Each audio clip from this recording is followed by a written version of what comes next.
Welcome back to our channel. In this video, I'll show you how can you use sleep track on your Samsung Galaxy Watch Ultra.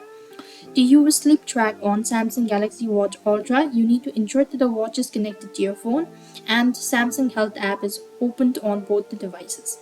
So what you have to do is, first of all, you need to wear the watch. Make sure that your Galaxy Watch Ultra is securely attached to your wrist when you go to the bed as well. After which, you need to ensure your phone is connected to your Galaxy Watch Ultra and Samsung Health app is open on both of these devices. After which, you simply want to click on the more options or the three vertical dots, then go to advanced measure. Then you want to simply go to Snore detections and turn on switch, allow necessary permissions, and you've successfully enabled it.